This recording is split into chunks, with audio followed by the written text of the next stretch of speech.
સુરતમાં શિક્ષકોની જૂની પેન્શન યોજનાની માંગણી સાથે આંદોલન શરૂ। આજે શિક્ષકોએ વિવિધ માંગણીઓ સરકાર સુધી પહોંચાડવા કર્યું મહામતદાન।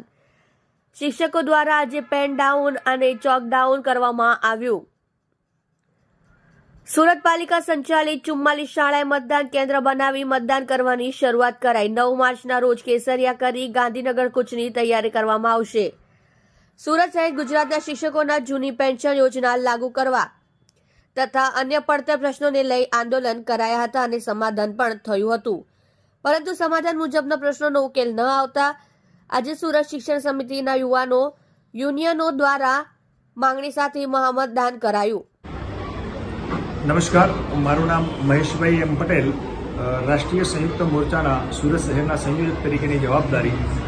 આજે સમગ્ર સુરત શહેરની નગર શિક્ષણ સમિતિની 44 શાળાઓને બૂથ તરીકે ઉપયોગ કરી અને નગર શિક્ષણ સમિતિના 4500 કર્મચારીઓ પોતાના મત મૂકી અને સરકારમાં રજૂઆત કરનાર છે કે સરકારે સ્વીકારેલી ભૂતકાળની અંદર સ્વીકારેલી જે શિક્ષકના હકની માંગણીઓ હતી, વિધાનસભા ઇલેક્શન પહેલા 5 પ્રધાનમંડળની જે રચના કરેલી હતી પ્રધાનોની, અને એની અંદર જે માંગણીઓ સ્વીકૃત કરેલી હતી એ માંગણીઓ પૈકીની મુખ્ય માંગણી OPS છે, ઓલ્ડ પેન્શન યોજના, એ આજ દિન સુધી શિક્ષક કર્મચારી કે અન્ય કર્મચારીને મળી નથી।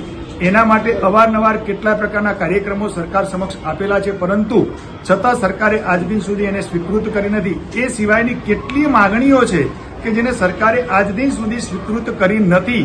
એના માટે તમામ કર્મચારીઓ, શિક્ષક અને તમામ કર્મચારીઓ આ બેલેટનો ઉપયોગ કરી અને પડતર માંગણીઓ અમારી સ્વીકૃત થાય એના માટે સરકાર સમક્ષ મૂકનાર છે। અને આ બધા જ બેલેટ પેપર, સમગ્ર ગુજરાત રાજ્યના બેલેટ પેપરો આવતીકાલે ગુજરાત સરકારની અંદર જમા થશે અને ગુજરાત સરકારમાં આની રજિસ્ટ્રી વિભાગમાં એની નોંધ થશે। સુરેશ જોશી, મહામંત્રી લિંબાયત ઝોન, રાષ્ટ્રીય શૈક્ષિક મહાસંઘ, સુરત કોર્પોરેશન। આજની મતદાન પ્રક્રિયાની અંદર સુરત કોર્પોરેશનના 4 થી 4500 શિક્ષકો મતદાનમાં જોડાનાર છે અને તમામ મતદાન કરનાર છે।